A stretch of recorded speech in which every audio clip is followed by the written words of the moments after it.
Christmas dinner at my parents' house. I sat at the table with my entire family, parents on either end, my sister Amanda and her husband Trevor across from me, my brother Kyle to my right. Mom had just brought out her famous apple pie when Amanda stood up, her chair scraping against the hardwood floor. The conversation died instantly. She looked at me with cold eyes I'd never seen before. "Jared, we need to tell you something. We had a family meeting, without you, and we've all decided you should leave and never come back." The words hung in the air like poison. Everyone stared at me. Mom, Dad, Kyle, Trevor. Not one person defended me. My heart dropped into my stomach, but I forced myself to smile. I reached into my jacket pocket and pulled out the envelope I'd been so excited to give them. "Okay then," I said, my voice steady despite the trembling in my hands. "I guess you won't be needing this." I tore the envelope into pieces, letting the confetti fall onto the table among the plates and glasses. Then I stood up and walked toward the door. Behind me, my mother's scream pierced the air. I made it to my truck in the driveway before my hands started shaking, so badly I could barely get the key in the ignition. The December cold bit at my face, but I barely felt it. Through the front window of the house, I could see shapes moving frantically. Shouting carried through the walls, muffled but desperate. My phone started buzzing before I even pulled out of the driveway. "Mom." I declined the call. Amanda. Declined. Kyle. Declined. I drove through the familiar streets of my hometown, past houses decorated with Christmas lights that suddenly seemed to mock me, red and green and white blinking cheerfully while my world collapsed. My mind raced back over the past 6 months, trying to make sense of what just happened.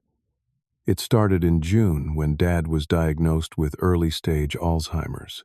I'd gone with him to that appointment, held Mom's hand while the doctor explained what it meant. Amanda had been too busy with a big real estate deal. Kyle was working in Colorado and couldn't fly back. That became the pattern. Doctor appointments, medication management, helping Dad remember to eat, making sure Mom wasn't drowning under the weight of it all. That was me. 3 times a week, sometimes more. I'd leave work early, skip lunches, use vacation days. Amanda lived 20 minutes away in a nice subdivision with Trevor and their perfect life. She'd visit maybe once every 2 weeks, always in a hurry, always checking her phone, always leaving before things got difficult. Kyle called once a month if we were lucky, promised to visit but never did. I didn't blame them at first. People handle crisis differently. I just handled it by showing up. Then 3 months ago, I discovered the real crisis. I was helping Dad with his bills when I noticed the red stamps, past due, final notice. I dug deeper, found stacks of medical bills Mom had hidden in a drawer, too overwhelmed to deal with them. They were going to lose the house, my childhood home, the place where Dad built a treehouse for us in the backyard, where Mom taught me to bake cookies, where every Christmas morning had started with stockings by the fireplace. I was a project manager at Davidson Construction, made decent money. I'd been saving for years to buy my own house, had $30,000 in my account. I made a decision. I started paying their mortgage, $1,500 a month. Then the medical bills, another $1,000 here, $500 there. I watched my savings account drain like water through a sieve. $30,000 became 20, then 15, then 8. I told myself it was temporary. I told myself my siblings would help if they knew. I didn't ask them. Maybe that was my mistake. 2 weeks ago, everything changed. My boss Gary called me into his office with a huge grin on his face. The Henderson project, the biggest commercial development our company had ever undertaken, came in under budget and ahead of schedule. I was the lead PM. Gary told me I was getting a promotion to senior project manager and a $50,000 bonus. $50,000. I almost cried right there in his office. I knew exactly what I was going to do with it. I was going to pay off my parents' mortgage completely. They owed $62,000. My bonus plus what I had left in savings would cover it with room to spare. I contacted the bank, arranged the payoff, got the papers processed. The mortgage company sent me a paid-in-full statement in a fancy envelope with their logo embossed on it. I'd planned to give it to them at Christmas dinner as a surprise. Merry Christmas. Your house is yours again. No more worrying, no more bills, just peace. That envelope was in confetti pieces on their dining room table now. My phone buzzed again. This time it was Gary. My stomach dropped. Why would my boss be calling me at 8 o'clock on Christmas night? I pulled over into a gas station parking lot and answered, "Jared." Gary's voice was ice. No warmth, no familiarity. "We need to talk first thing after the holidays. There's been a complaint filed against you. Serious allegations about misconduct and theft of company resources. Don't come to any job sites until we meet. Understand?" "Gary, what? What allegations?" "I don't." The line went dead. I sat in my truck in that gas station parking lot, Christmas lights reflecting off the wet pavement, and felt the first real tendrils of fear wrap around my chest. Something was very, very wrong. I spent Christmas night alone in my apartment, a one-bedroom place on the east side of town that suddenly felt like a cage. Sleep was impossible. Every time I closed my eyes, I saw Amanda's cold stare, heard my mother's scream, felt the paper tearing between my fingers. My phone had 37 voicemails by morning. I listened to them as the sun came up, each one worse than the last. Mom's voice, hysterical. "How could you tear up something so important? That was our mortgage payoff. Thomas is devastated. You've always been selfish, Jared. But this is beyond anything I could have imagined." Amanda's voice, sharp and accusing. "We asked you to leave because you've been stealing from Dad. Trevor found evidence, Jared. Bank statements showing you've been taking money from the account you were supposed to be managing. And then you destroy the one thing that could have saved them? What kind of person are you?" The words hit me like physical blows. Stealing? I'd been giving them money, not taking it. Kyle's message was quieter, but somehow more painful. "I never thought you'd stoop this low, man. Mom and Dad needed that money you took. They trusted you. We all did. Don't call me back." I played that last message 3 times, trying to understand. Someone had convinced my entire family I was a thief. Someone had framed me. But who? And why? The day after Christmas, I gathered every bank statement I had, every receipt, every piece of documentation showing the money I'd given my parents. I had records of the mortgage payments, the medical bills, everything. This would clear it up. This had to clear it up. I drove to my parents' house at 10 in the morning. Dad's truck was in the driveway along with Amanda's Lexus and Trevor's BMW. My hands were sweating as I knocked on the door. Dad answered. He looked older than he had just 2 days ago, more confused. But his eyes were clear enough today, lucid. He looked at me with something that broke my heart. Disappointment. "Jared." His voice was tired. "Dad, I need to explain. I have proof. I never stole anything. I've been helping you. Please, just let me show you." Trevor appeared behind him, one hand on my father's shoulder. Trevor was 42, tall, with silver starting to show in his dark hair. He had a lawyer's face, composed and unreadable. "Thomas, why don't you go sit down? I'll handle this." "Trevor, this is between me and my family. I'm family." Trevor stepped forward, blocking the doorway. "And as family, I'm the one who discovered what you've been doing. So you'll talk to me."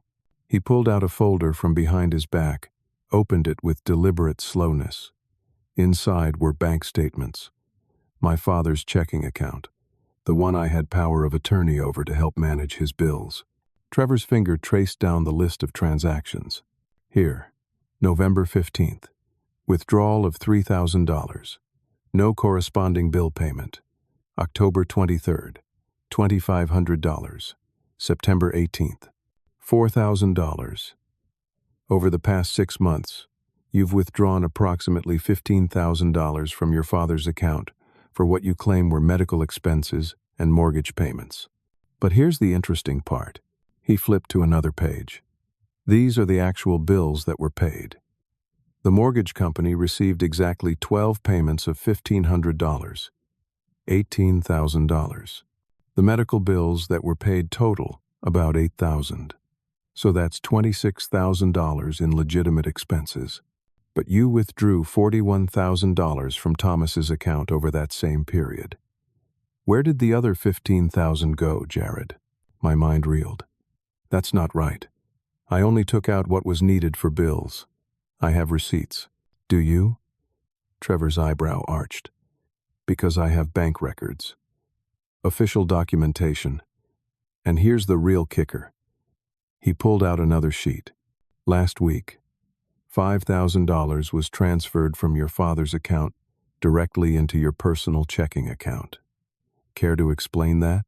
I felt the ground shifting under my feet. I never transferred money to myself. I never, Dad. You have to believe me. My father looked at me with confusion clouding his eyes. Jared, did you take money from me? No, I gave you money. $22,000 of my own savings. Trevor's smile was patient, patronizing. Can you prove that? Yes. I have bank statements showing. Showing what? Withdrawals from your account? That doesn't prove where the money went. And it certainly doesn't explain the withdrawals from your father's account that exceed the bills paid, or the transfer to your personal account. My mother appeared in the hallway, her face blotchy from crying. Jared, just tell the truth. If you needed money, you could have asked. We would have helped you. Mom, I didn't take anything. Someone's setting me up. Can't you see that? Amanda emerged from the kitchen, her arms crossed. Always the victim, aren't you? Trevor has the evidence right there. Bank records don't lie, but I have records too. Just let me show you. I think you should leave, Trevor said, his voice firm. This family has been through enough. We'll be consulting with the authorities about pressing charges. If you have documentation, you can present it to them. Pressing charges? The room tilted. You're going to have me arrested? You stole from an elderly man with Alzheimer's. Trevor's voice was cold. That's elder abuse. It's a felony in this state. My father's face crumpled. Just go, Jared. Go until we sort this out. I looked at each of them. Mom crying. Dad confused and hurt. Amanda with her judgmental stare. Kyle standing in the background, unable to meet my eyes. Trevor, calm and in control. I'll prove I didn't do this, I said. I'll prove it. I left. My documentation still in my hands. Useless. That afternoon, I sat in my boss Gary's office at Davidson Construction. The walls were decorated with photos of completed projects, including the Henderson development. My work, my success, all of it about to crumble. Gary wouldn't look at me directly. Jared, I'm going to be straight with you. We received a formal complaint 3 days ago from an attorney named Trevor Walsh. He provided evidence that you've been using company equipment and time to run a side business, specifically soliciting our clients for construction services at rates that undercut our bids. That's insane. I would never. He provided emails, Jared, sent from your work account. 3 of them, to the Harrison Group, Middleton Properties, and Chen Development. All 3 are major clients. The emails offer construction management services at 20% below our rates and include your personal contact information. I didn't send those emails. They came from your computer, your login credentials. During work hours, Gary finally met my eyes. Did you or did you not send solicitation emails to our clients? No. Someone must have accessed my account. Your account is password protected. Are you saying you shared your password? No. But it could be hacked. Or, Jared, I've known you for 8 years. I don't want to believe this. But the evidence is clear. I have no choice but to suspend you without pay pending a full investigation. If this is proven true, you'll be terminated, and we'll pursue legal action for breach of contract and theft of proprietary information. Gary, please. Someone is framing me. My family, my job, everything is falling apart because someone is lying. Then you'd better figure out who, and prove it fast. You have 2 weeks. After that, the investigation concludes, and we make a final decision. He stood up. I'm sorry, Jared. I really am. But until this is cleared up, you're not to set foot on any company property or contact any clients. Understood? I drove home in a daze. Suspended. Accused of theft by my family. Accused of fraud by my employer. And somehow, impossibly, there was evidence to support both accusations. Evidence that didn't exist 2 weeks ago. Someone was destroying my life systematically and thoroughly. I just had no idea who or why. I used $3,000 I couldn't afford to hire a lawyer. Her name was Patricia Sanchez, a criminal defense attorney with 20 years of experience and a reputation for being thorough.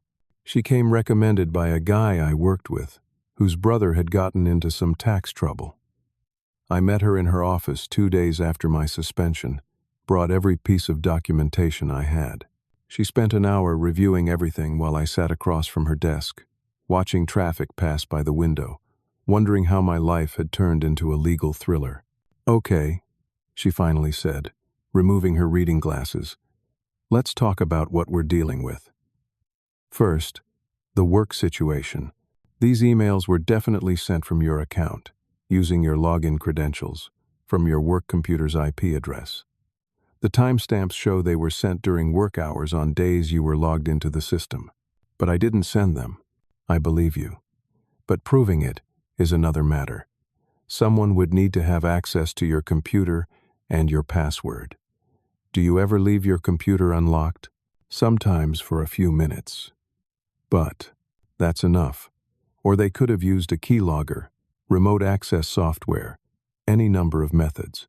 We'd need a forensic IT expert to examine your work computer, and your employer would have to agree to that. What about my family situation? Patricia's expression grew more serious. That's more complicated. The bank records Trevor presented are real. The withdrawals happened. The transfer to your account happened. So either you did it, or someone with access to the online banking did it. I'm the only one with access. I set it up to help Dad pay bills. Then we have a problem.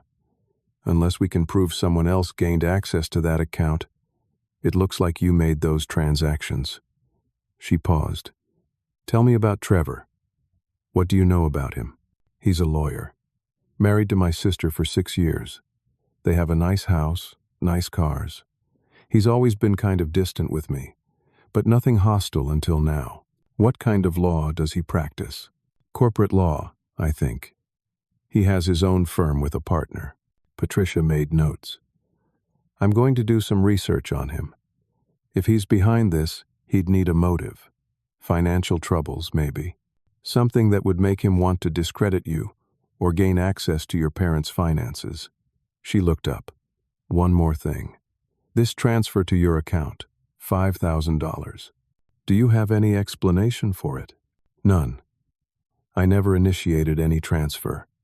I can show you my bank records. That deposit just appeared. Electronic transfers leave trails. We can trace where it originated, what device was used. I'll file a request with both banks for detailed transaction records.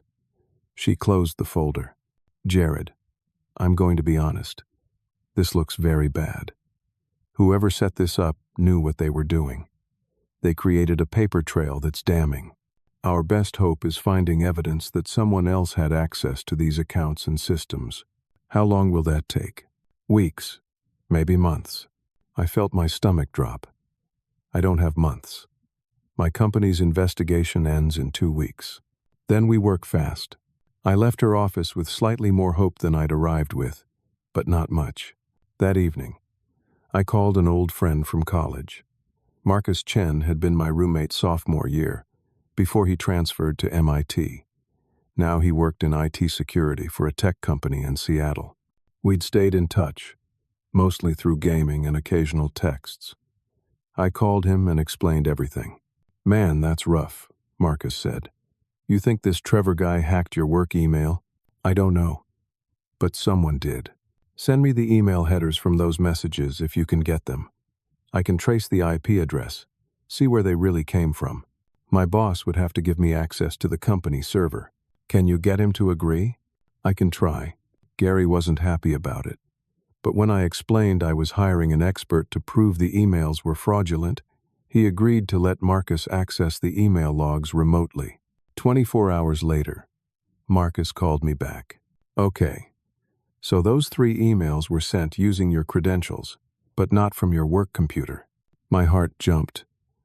"What?" "The IP address doesn't match your workstation. It matches a public Wi-Fi network." He paused. "Coffee shop called Bluebird Cafe. Ring any bells?" "No." "Where is it?" "According to Google Maps, it's about 2 miles from an address in the Riverside Heights subdivision. That's where Amanda and Trevor live." "Bingo. Someone went to a coffee shop near their house, used your stolen credentials, and sent those emails to frame you. The question is how they got your password. Could they have hacked it? Possibly. Or you clicked on a phishing link, entered your credentials on a fake site. Check your work email for anything suspicious from the past few months."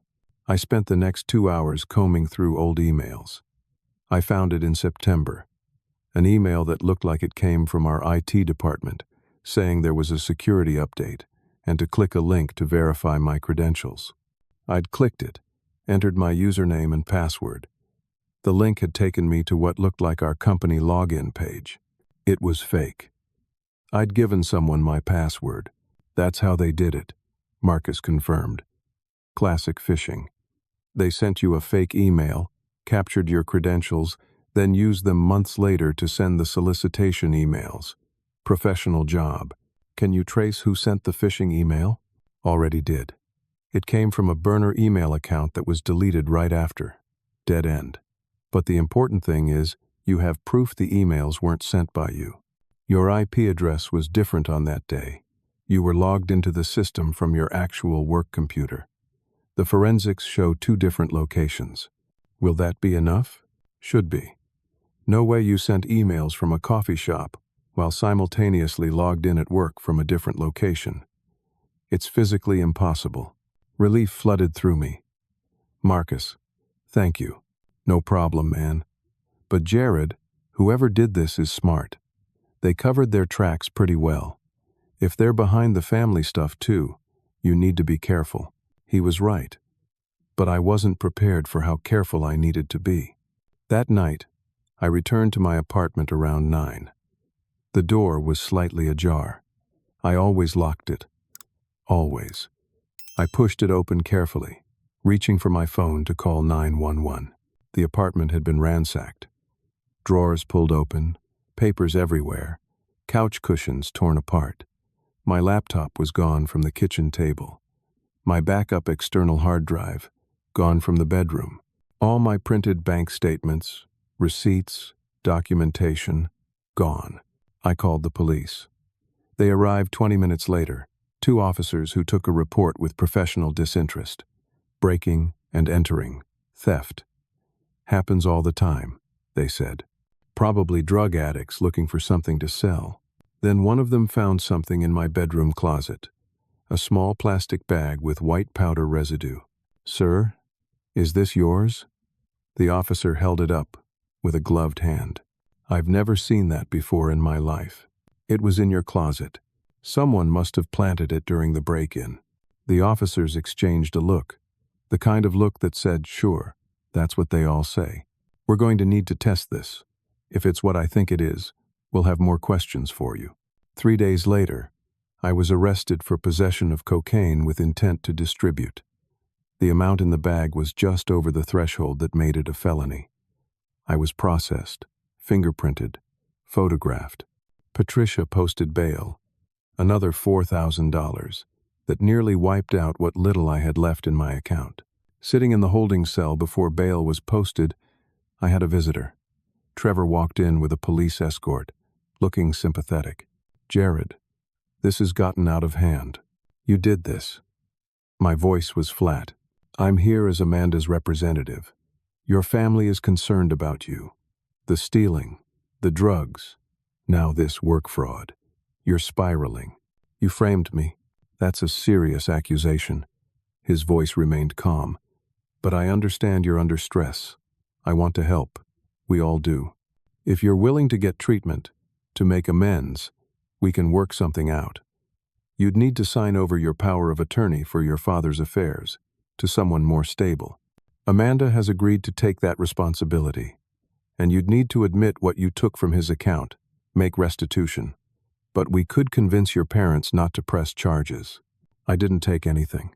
Jared, the evidence is overwhelming, but admitting you have a problem is the first step. Think about it. The alternative is you fight this, lose, and go to prison. Is that really what you want?"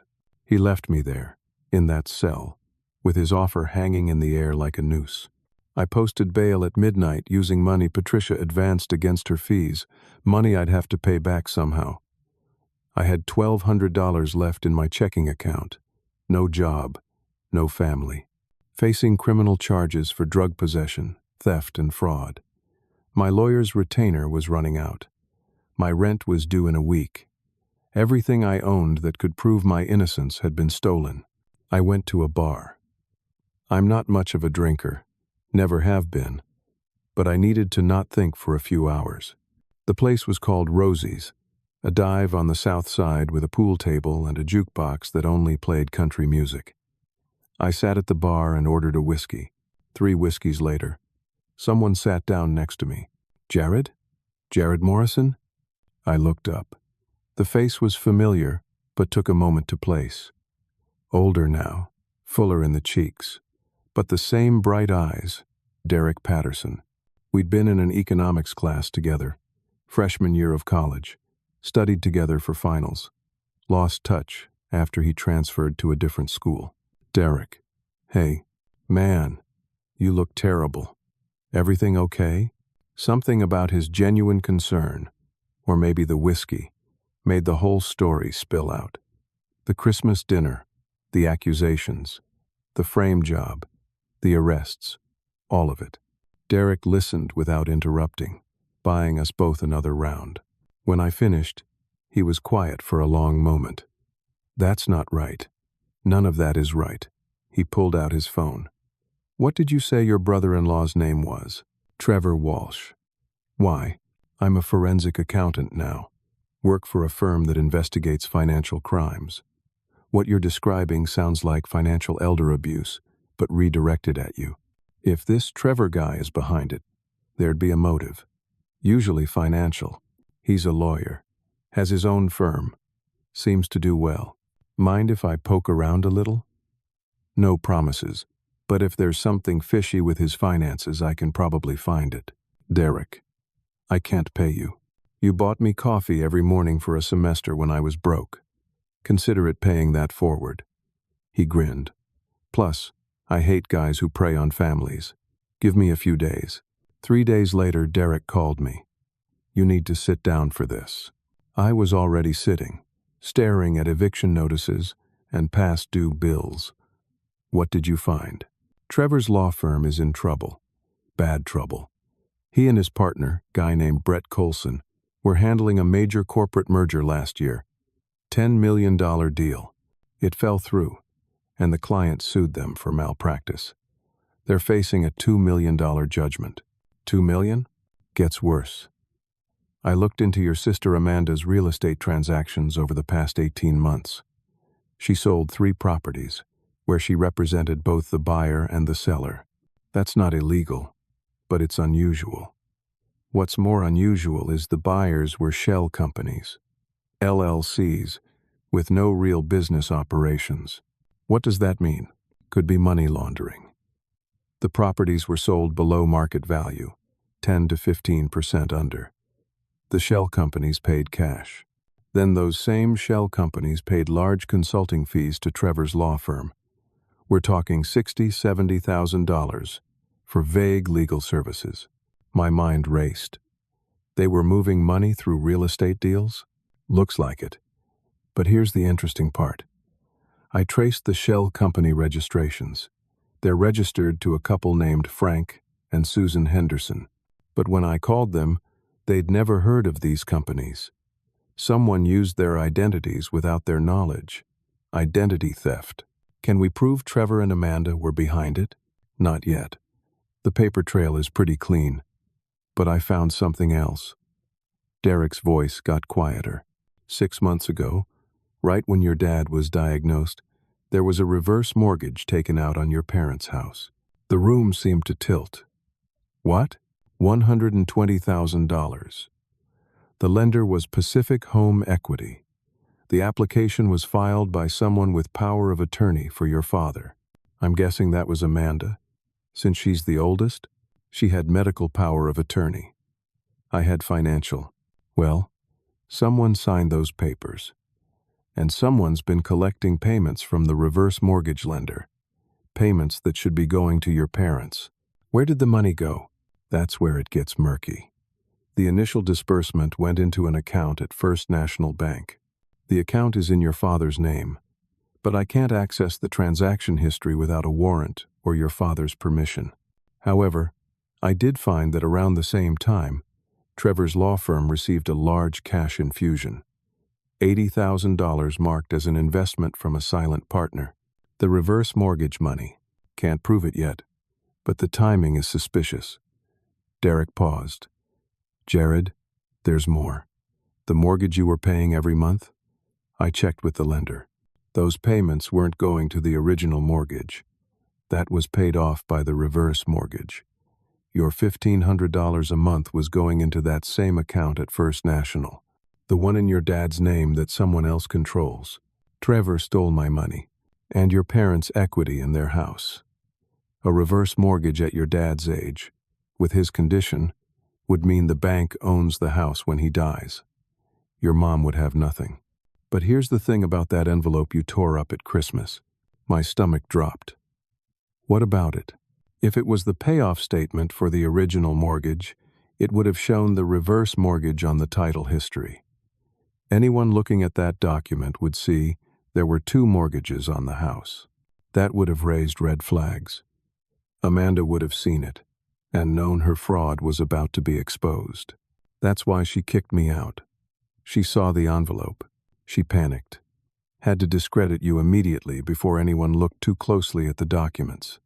So she activated a framed job they'd probably been setting up for months. The phishing email for your work account.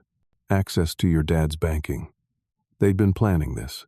I felt sick. How do we prove it? That's the hard part. We need the bank records from that First National account. We need the reverse mortgage documents. We need to connect the shell companies to Trevor and Amanda definitively. That takes time and legal authority we don't have. What about the FBI? This is fraud, money laundering. I already contacted them. Agent named Sarah Thompson is reviewing what I have. She thinks there's enough for an investigation, but she warned me these things move slowly. Months, maybe longer. Meanwhile, you're facing criminal charges. So I'm screwed. Maybe not. Derek hesitated. I have an idea, but it's risky. Your lawyer, Patricia. What if we set up a meeting with Trevor? You pretend to crack. Say you'll sign over the power of attorney like he wants. We wire you up. If he says anything incriminating, anything that admits to the fraud, we have him. Would that be admissible? In a criminal trial, if done properly with legal oversight, yes. Patricia would have to coordinate with law enforcement, but it's possible. I met with Patricia that afternoon. She was skeptical but agreed it might work. She contacted the FBI agent Sarah Thompson. Together, they set up a controlled meeting. I would meet Trevor at a neutral location, a restaurant downtown. I'd be wearing a wire. An FBI agent would be at a nearby table. If Trevor admitted to anything illegal, we'd have evidence. The meeting was set for the following Tuesday at noon, at a place called Giuseppe's, an Italian restaurant with private booths. I wore the wire, a tiny microphone clipped under my shirt. My hands shook as I waited.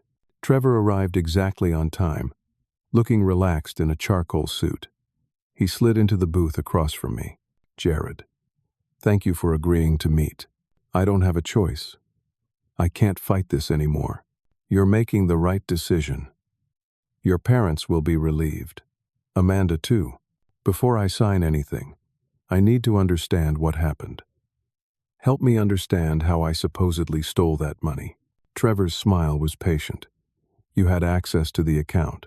You made withdrawals and transfers. The bank records are clear, but I don't remember doing it.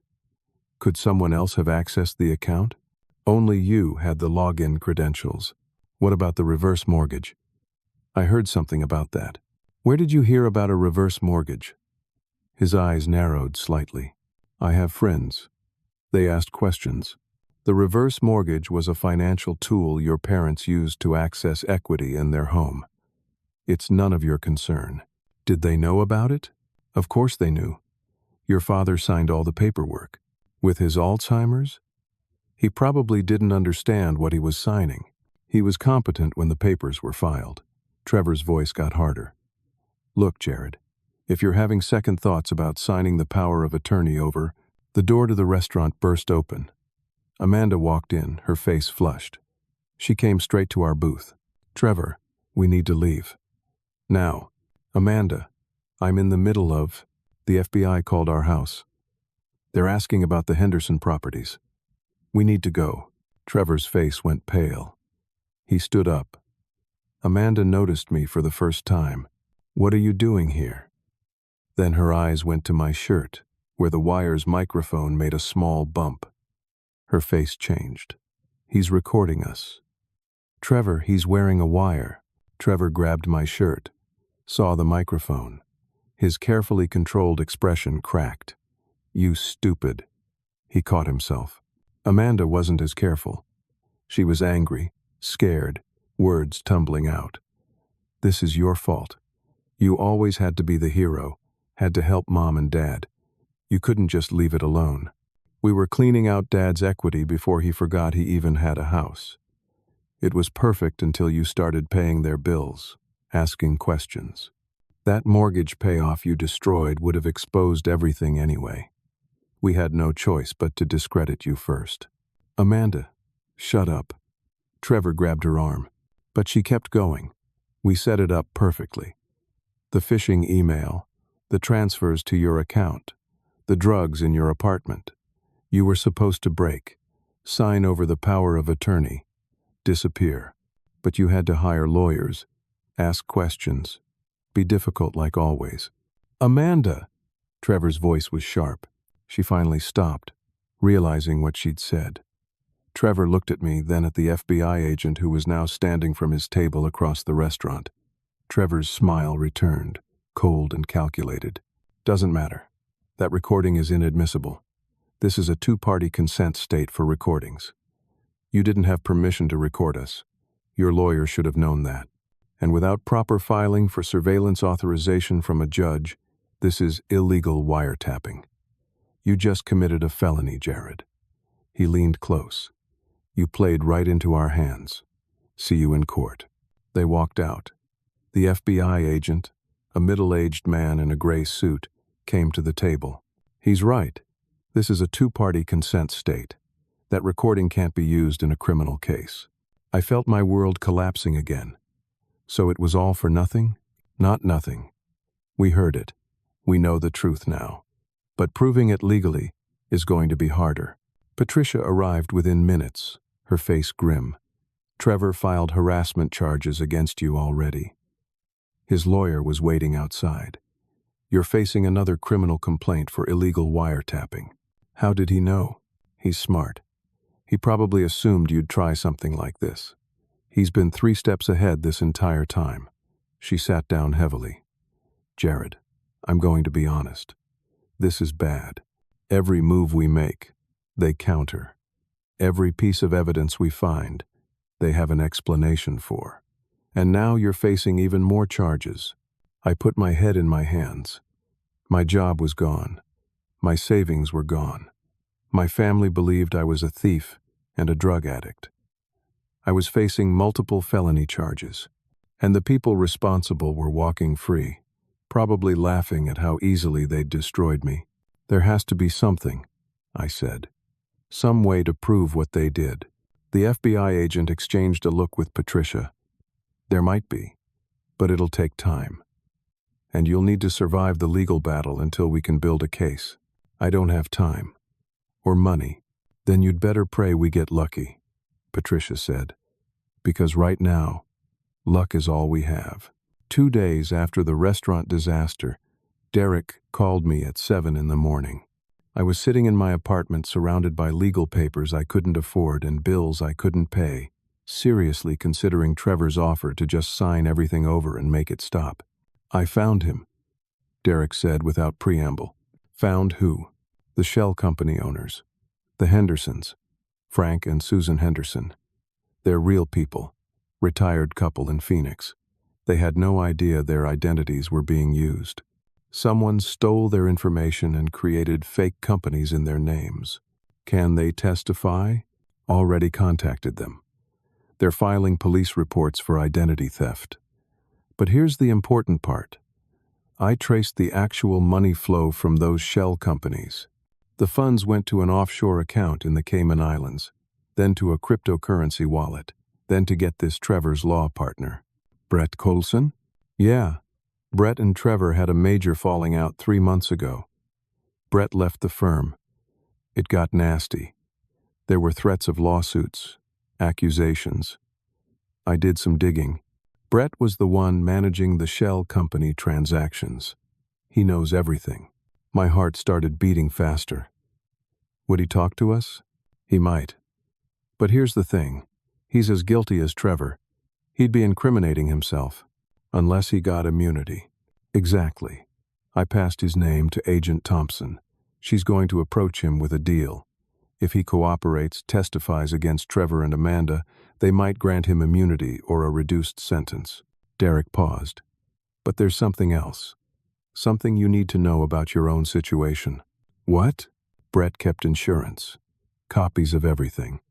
When partners split up, especially in shady firms, they keep evidence in case the other turns on them. Brett has documents, emails, recordings. He recorded conversations with Trevor about the shell companies, the Henderson properties, even discussions about your parents. He has proof? According to my source, yes. But he wants something in exchange for handing it over. What? Money. $50,000. He's planning to leave the country before Trevor figures out he's talking. He needs cash to disappear.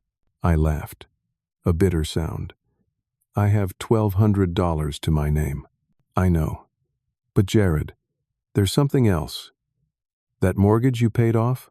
The one I destroyed? The bank still has the original documents. The envelope you tore up was just a ceremonial copy. The mortgage is actually paid off. Your payment went through. The bank has the records. That house is clear of the original mortgage, worth about $350,000. But the reverse mortgage, if we can prove the reverse mortgage was fraud, signed by someone without proper authority or through deception of someone with diminished capacity, it's void. The bank would have to reverse it. Your parents would own the house free and clear, and they could sue for damages. How does that help me get $50,000? It doesn't. Not directly. But if you can prove your innocence, prove the reverse mortgage fraud, you'd have grounds to sue Trevor and Amanda for everything. Defamation, fraud, emotional distress. You could potentially recover hundreds of thousands. That doesn't help me now. No. But your lawyer Patricia might have an idea. Call her. I called Patricia. She answered on the second ring. I was just about to call you. We need to file an emergency motion. For what? To block your sister from getting conservatorship over your parents. She and Trevor filed yesterday. They're claiming your father's Alzheimer's makes him unable to manage his affairs and your mother is too emotionally unstable. They want to be appointed conservators. which would give them complete control over your parents' finances and medical decisions. They want to sell the house, almost certainly, and keep the money. If they're appointed conservators, we lose any chance of proving the fraud. They'll liquidate everything before we can stop them. She paused. I'm filing a counter motion today. We'll present the evidence Derek found. Brett's potential testimony. The shell company fraud. It won't be enough for a criminal case yet, but it might be enough to stop the conservatorship. What do you need from me? Nothing. Just don't give up. We're close, Jared. I can feel it. But I didn't feel close. I felt like I was drowning. That afternoon, I met with Derek at a coffee shop. He brought a friend of his, a guy named Marcus, who worked in IT security. They had news. We got into Trevor's email. Marcus said quietly, "How? Let's just say I have skills, and leave it at that." The point is, we found communications between Trevor and Brett from before their falling out. They discussed the shell companies, the Henderson identity theft, and your family situation. Do we have copies? We do. But there's a problem. We obtained them illegally.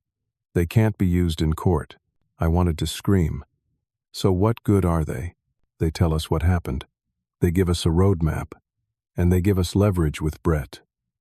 He doesn't know we have them. If we approach him with some of this information, make it clear we know everything, he might hand over his evidence without the $50,000 price tag. That's blackmail. That's negotiation, Derek corrected.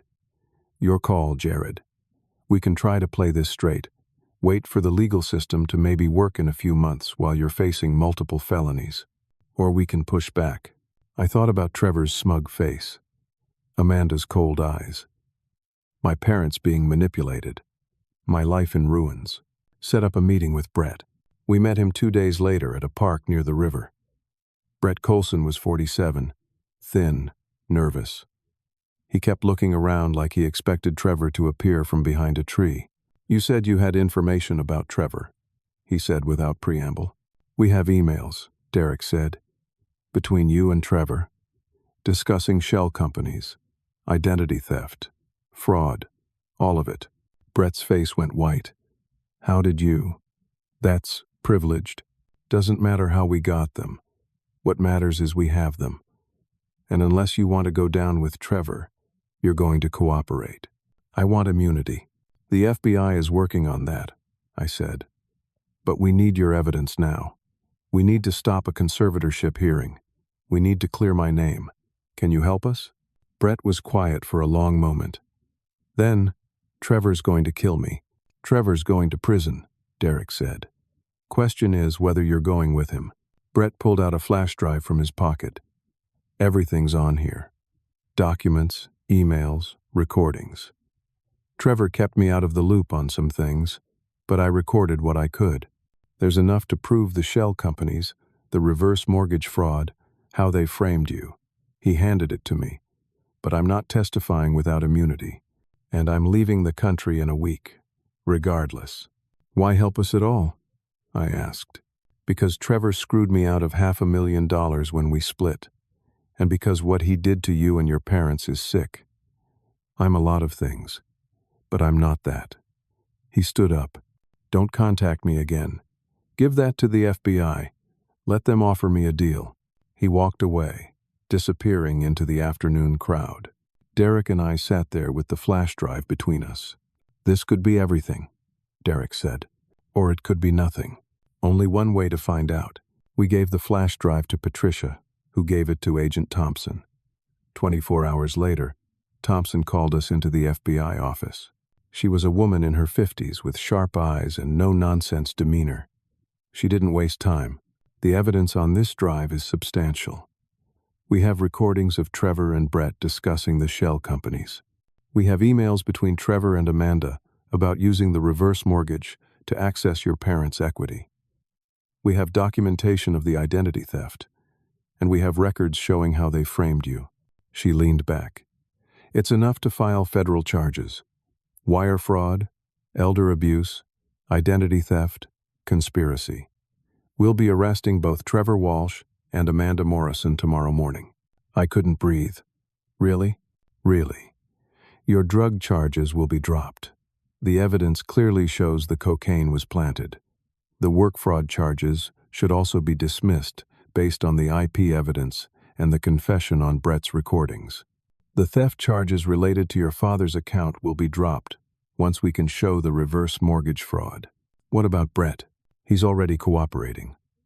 We're offering him a reduced sentence in exchange for testimony. He'll do 18 months at a minimum security facility, better than the 10 years he'd face otherwise.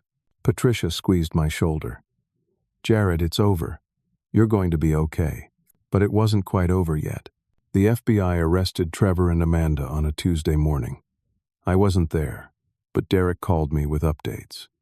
Trevor was taken from his office in handcuffs. Amanda was arrested at a showing for $1 million property in front of her client.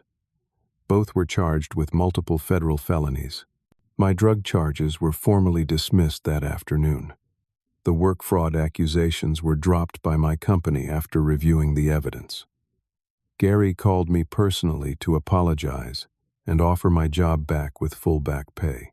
I should have felt relief, victory, but all I felt was numb. The legal process moved quickly after that, at least by legal standards. Trevor and Amanda both denied everything at first. Their lawyers argued the evidence was circumstantial, but Brett's testimony was damning. He described in detail how Trevor had discovered the value in my parents' home equity, how Amanda had used her medical power of attorney to get their father to sign the reverse mortgage papers during one of his confused periods, how they'd funneled the money through shell companies to hide the source. He described how they'd seen me helping my parents and realized I was a threat, how they'd planned the frame job over months, waiting for the right moment. How Amanda had seen the mortgage payoff envelope at Christmas dinner and panicked, activating their plan immediately. The recordings were devastating. Trevor's voice, cold and calculated, discussing how to neutralize Jared before he figures it out. Amanda agreeing, suggesting they plant drugs to add criminal charges that would destroy my credibility.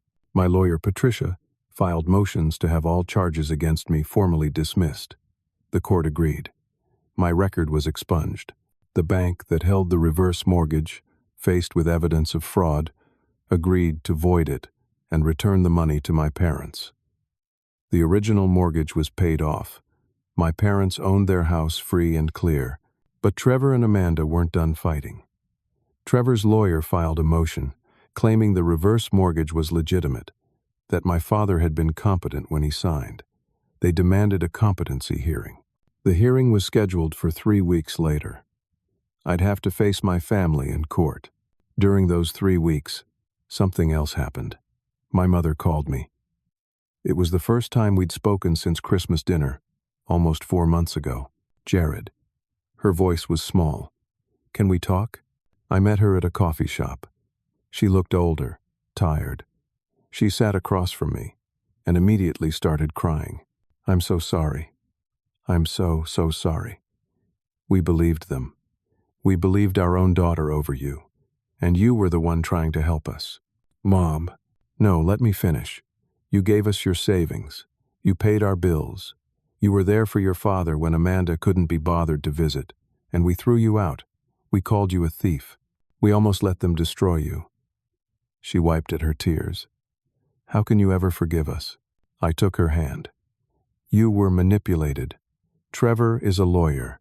He's good at presenting false evidence. And Amanda is your daughter. You wanted to believe her. That's no excuse. Maybe not. But I understand. Your father wants to see you. He's having a bad week. Not very lucid, but when he is clear, he talks about you. He says he always knew you were innocent. I'll come see him. And Kyle called. He's flying back. He wants to apologize too. I visited my father that evening. He was in his recliner, watching a game show but not really seeing it. When I walked in, his eyes focused on me. Jared. His voice was uncertain. Hey, Dad, did I do something wrong?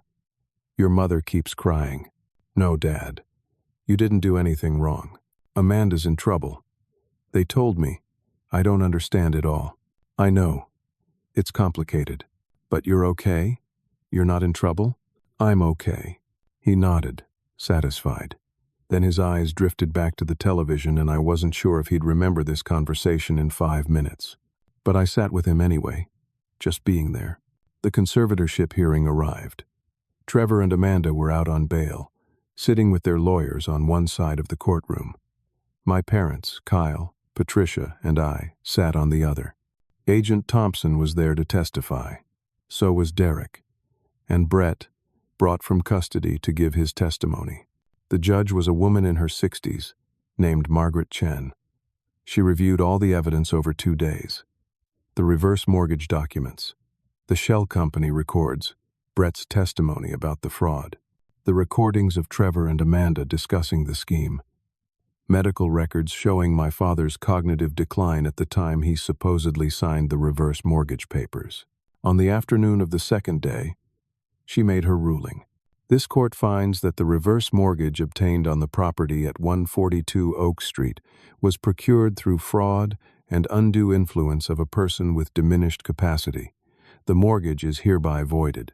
The funds disbursed must be returned to Thomas and Carol Morrison within 60 days. Trevor's lawyer stood. Your Honor, my clients. Your clients are facing federal charges. This court has no sympathy for their position. Furthermore, the petition for conservatorship is denied. Amanda Morrison and Trevor Walsh are specifically barred from any involvement in the financial or medical affairs of Thomas and Carol Morrison. Power of attorney is transferred to Jared Morrison, should he choose to accept it. I accept it, Your Honor. So noted. We're adjourned. Trevor and Amanda were led out by their lawyers. Amanda wouldn't look at me. Trevor did, his eyes full of cold rage. I met his stare until he looked away. A month later, the criminal trial began. It lasted 2 weeks. The evidence was overwhelming. Brett's testimony was the nail in the coffin, but the recordings were what really destroyed them. Hearing Trevor's voice discuss framing that idiot and planting evidence played in open court, with the jury listening in shocked silence. The verdict came back unanimous. Guilty on all counts. Trevor Walsh was sentenced to 8 years in federal prison. Amanda Morrison received 6 years. Both were ordered to pay full restitution to my parents, to me, and to the Henderson family whose identities they'd stolen. The judge added civil penalties that would ensure they'd be paying for decades. Brett Colson received 18 months as part of his cooperation deal. He'd be out in 12 with good behavior. It was over. Except it wasn't. Not quite. 6 months after the sentencing, I sat on the porch of my new house, a 3-bedroom place on the east side of town with a yard and a garage and space for everything I'd lost and rebuilt. I'd used my restored bonus from work, plus my settlement from the lawsuit against Trevor and Amanda, to buy it outright. No mortgage, no debt. The company had promoted me to senior project manager, just like Gary had promised before everything fell apart. I was leading the new Riverside development, a $40 million project that would keep me busy for the next 2 years. My parents were settled in their house, the one they'd almost lost. I'd set up a trust using the recovered reverse mortgage money to ensure they'd always have care. Dad's Alzheimer's was progressing, but he was in a good facility 3 days a week for activities and therapy. Mom visited him every day. On his good days, he remembered me. On his bad days, I sat with him anyway. Kyle had moved back from Colorado. We'd rebuilt our relationship slowly, carefully. He apologized 100 times before I finally told him to stop. He'd been lied to like everyone else. I didn't blame him, but Amanda was different. She'd sent me a letter from prison. I'd opened it once, read the first line. I hope you're happy now that you've destroyed our family and threw it away. Some betrayals couldn't be forgiven. Some wounds wouldn't heal. My phone rang. It was Patricia. Jared, thought you'd want to know. Trevor filed an appeal. Another one? 5th one. This one will be denied like the others. He's running out of legal options. Good. How are you doing? Really? I looked out at my yard, at the sunset painting the sky orange and pink, at the life I'd rebuilt from nothing. I'm okay. Better than okay, actually. You earned it. Everything you went through, how you fought back, never gave up. I'm proud of you. Thanks, Patricia, for everything. After we hung up, I thought about Christmas dinner, how it felt to tear up that envelope, watching the pieces fall like snow onto the table, how it seemed like the end of everything, how it turned out to be the beginning of the truth. I'd lost my family that night, or thought I had. But what I'd really lost were the lies holding a broken thing together. What I'd gained was harder and more painful, but ultimately more valuable. I'd gained the truth. I'd gained knowledge of who people really were when tested. I'd gained strength I didn't know I had, and I'd gained myself back. My father once told me, during one of his lucid moments a few months ago, that the measure of a man isn't how he acts when things are good. It's how he responds when everything is taken from him, whether he breaks or bends, whether he surrenders or fights. I'd fought, and I'd won. Not just against Trevor and Amanda, though that was part of it. I'd won against the temptation to give up, against the despair that whispered it would be easier to just sign the papers and let them have what they wanted, against the anger that wanted me to become as cruel as they were. I'd won by holding on to who I was even when everyone else believed I was someone different, by trusting the truth would surface even when it seemed buried forever, by believing that doing the right thing mattered even when it cost me everything. That's what I learned from all of this. That integrity isn't about grand gestures. It's about the small decisions you make when no one's watching and everyone's against you. It's about staying true to yourself when the entire world tells you you're wrong. Trust has to be earned and verified, not blindly given, even to family, especially to family sometimes. The people closest to you can hurt you the deepest because you've given them the weapons. But that doesn't mean you stop trusting. It means you trust wisely. You trust with open eyes. You trust, but verify. Real family stands by you in the darkness. Those who abandon you in crisis, who believe the worst about you without question, who choose comfort over truth, they show you who they really are. You can forgive them, eventually, if you choose. But the relationship is forever changed. Some cracks can't be fully mended, and sometimes that's okay. Sometimes losing people who weren't really there for you makes room for people who will be. I thought about Derek, who helped me when he had no obligation to. Marcus, who used his skills to prove my innocence. Patricia, who fought for me when I couldn't pay her. Even Brett, who made terrible choices but ultimately chose to do the right thing. Those were the people who mattered. Those were the relationships worth keeping. The sun finished setting. The sky turned from orange to purple to deep blue. Stars began appearing one by one. I sat there watching, feeling something I hadn't felt in a long time. Peace. My phone buzzed with a text from Kyle. Dinner Sunday? Mom wants to make pot roast like old times. I smiled and typed back. I'll be there, because that's the thing about forgiveness. It's not forgetting. It's not pretending the hurt didn't happen. It's choosing to move forward anyway. It's rebuilding what was broken into something different but still valuable. My family would never be what it was before that Christmas dinner. But maybe it could be something better, something honest, something built on truth instead of comfortable lies. I stood up from the porch, went inside to my home, and closed the door on the past. The next chapter was waiting. So, let me ask you something.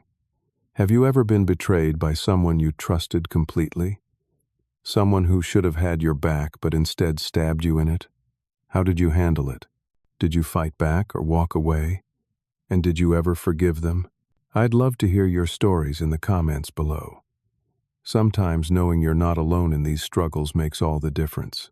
If this story resonated with you, if it reminded you that truth wins even when it takes time, please hit that like button. Subscribe to hear more stories about ordinary people facing extraordinary challenges. Share this with someone who needs to hear that they can survive betrayal and come out stronger. And remember, Your character is proven not when life is easy, but when everything is taken from you, and you still choose to do what's right. Thank you for listening to my story. I hope it brought you something valuable, whether that's hope, perspective, or just the comfort of knowing that even when everything falls apart, you can rebuild. Take care of yourselves. Stand up for truth, and never stop fighting for what's right, even when it costs you everything, because in the end, the truth always matters more than comfort, and integrity always wins.